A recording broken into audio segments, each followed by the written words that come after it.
Old Country Pits just launched their new G3 fully insulated offset smoker, and they were nice enough to send me one to test out and get my feedback. So this review is unsponsored, unbiased, and really just my raw, unfiltered opinion. So let's get smoking. The G3 is a fully insulated offset smoker. That means the firebox is insulated with a layer of 1/4 inch steel, then 2 inches of mineral wool, then a 1/8 inch steel outer layer. Additionally, and this is really the innovative part of this smoker, the main cook chamber is also fully insulated with an inner layer of 3/16 inch steel, 1 inch of mineral wool, and an outer shell of 1/8 inch steel. So when you hear something like fully insulated offset smoker, that really begs the question, so what? What is a fully insulated offset smoker, and does that even make a difference? Well, yes and no. Let's explore that a little bit more deeply by going over the pros and cons. Starting with the pros, more cooking surface. This was one of my big issues with the Old Country Pits Brazos and G2 offsets. At 17 by 35 inches, the bottom grate cooking surface on those smokers was a little bit too small compared to the other offsets on the market that I looked at, and it was difficult to fit 2 briskets side by side on the bottom grates of those cookers.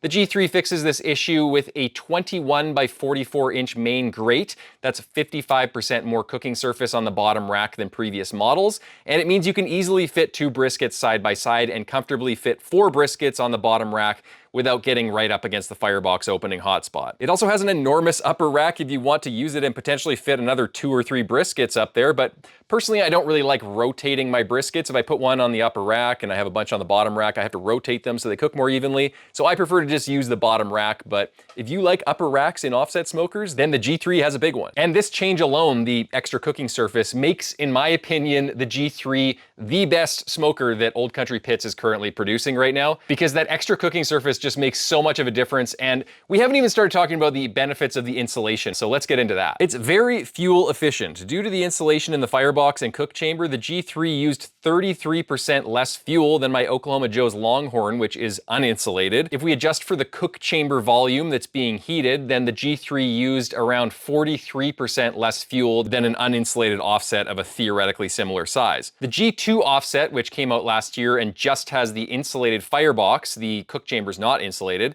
it used 50% less fuel than my Oklahoma Joe's Longhorn, but if we also adjusted for the smaller volume of the G2 compared to the Oklahoma Joe's Longhorn, then it would actually be around 36% less fuel theoretically. So from that data, we could extrapolate that the G3 is around 20% more fuel efficient than the G2. But take that with a grain of salt. This is based on 2 tests, and in order to get conclusive data, I would have to do a lot more testing. I would have to compare the G2 to the G3 side by side, which I can't anymore because I sold my G2 to make room for other smokers. So the most I'd be willing to conclusively say is that yes, the G3 is a lot more fuel efficient than an uninsulated offset smoker. It's just to what degree, I don't really know. It might be up to 20% more efficient than the G2, which just has the insulated firebox, and it might use 43% less fuel than an uninsulated smoker of the same size, but that's just based on theoretical data and a couple of tests. Next pro, it's more convenient than an uninsulated offset smoker. I found that I was adding fuel every 30 minutes on average with the G3, and sometimes upwards of 45 minutes. While on my uninsulated offset, I was adding fuel every 15 minutes or less. So as a dad with 2 kids and a lot of stuff to do around the house, I appreciate this because I can't sit outside and babysit the offset smoker all day.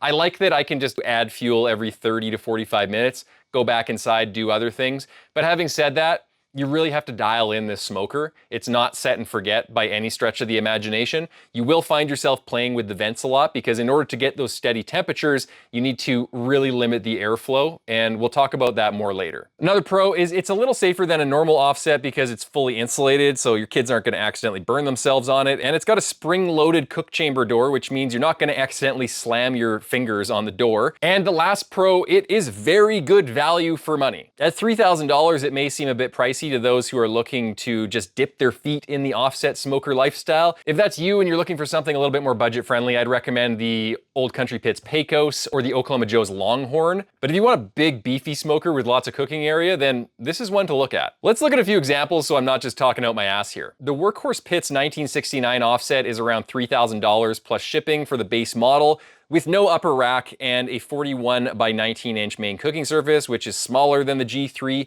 It's also uninsulated. Moving on to the Blue Smoke offset. This is a newer and smaller pit builder out of Texas, but I saw them mentioned on Reddit, and they are super inexpensive at just $2,100 for a similar size smoker as the G3. But if you add an insulated firebox, a stack damper, an upper rack, which comes standard on the G3, then it brings the price of a Blue Smoke up to $3,100, and it still doesn't have an insulated cook chamber like the G3. The Lone Star Grill's LSG 20 by 42 inch offset is just $2,500 and a similar size to the G3, but again, it's not insulated at all. This was a tough comparison because the G3 is kind of in a category unto itself, because I could not find an offset smoker that had a fully insulated cook chamber as well as a fully insulated firebox.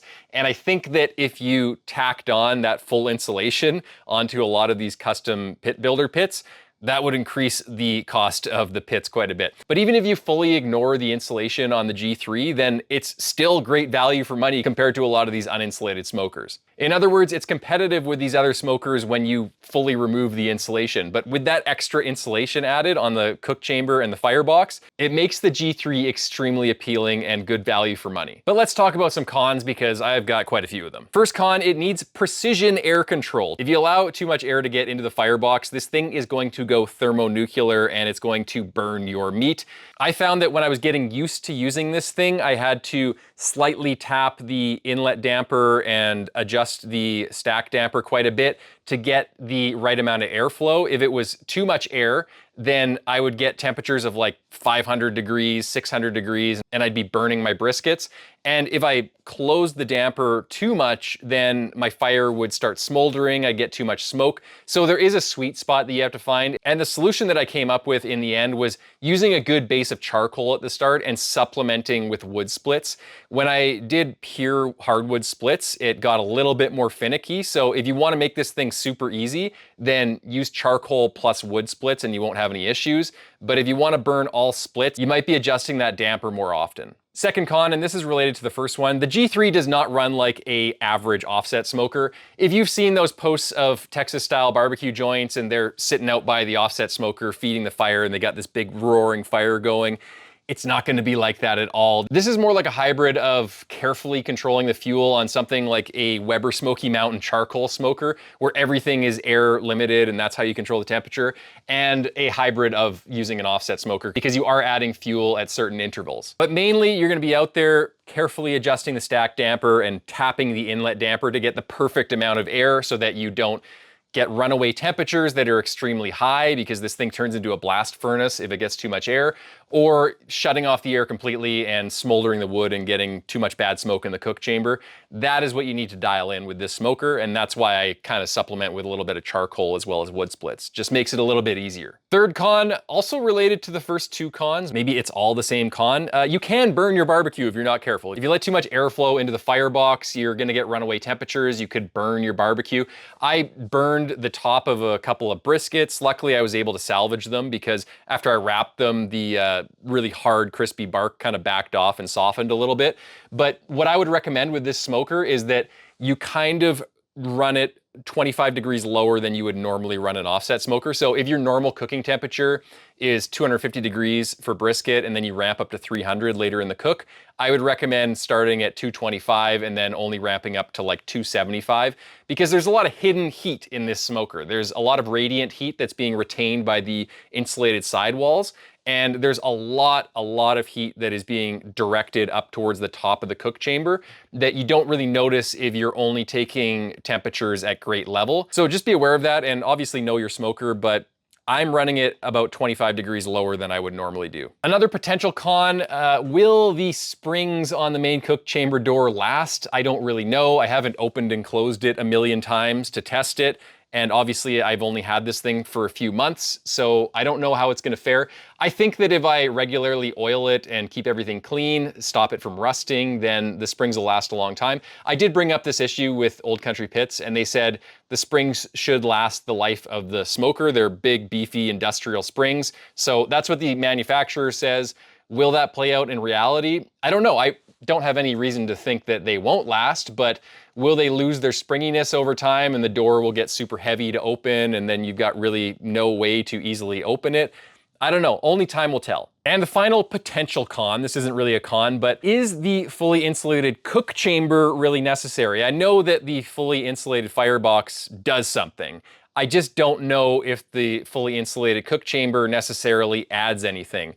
Based on my theoretical data that we went over earlier in this video, it's possible that it's around 20% more efficient than the Old Country Pits Gen 2 offset, which just has the insulated firebox, but that's based on like 2 tests, and it's not very good data. And like I said before, I didn't keep my OCP G2 smoker, which just had the insulated firebox, to compare this side by side and do some apples to apples comparisons. So you might want to look at some other creators. There's a guy named Grill Sergeant on YouTube who I know has both of these smokers, so maybe he'll do some side-by-side tests and be able to better determine whether the full insulation is actually doing anything, or maybe you should spend $1,000 less and just get the G2.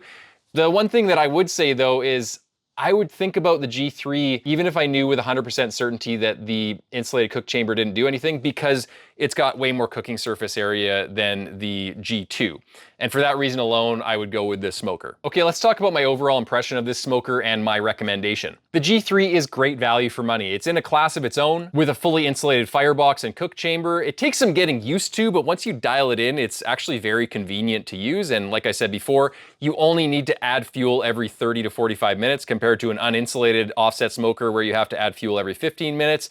It's also extremely efficient and it will save you money on fuel. Is it a bit too efficient? Maybe. It definitely runs differently than an uninsulated offset smoker, and you really have to control the amount of air that you allow into it. So I wouldn't say that, yes, this is the future of offset smoking. I'd say that it's a different type of offset smoker. It adds to the constellation of offset smoker options that you have available to you as a barbecue enthusiast, and I think that's a really good thing. And for someone like me who is a busy dad with not a lot of time, I do really appreciate how I can have an offset smoker that is not as labor intensive. But given the value for money, the convenience, and the fuel efficiency of this smoker, I would 100% recommend it.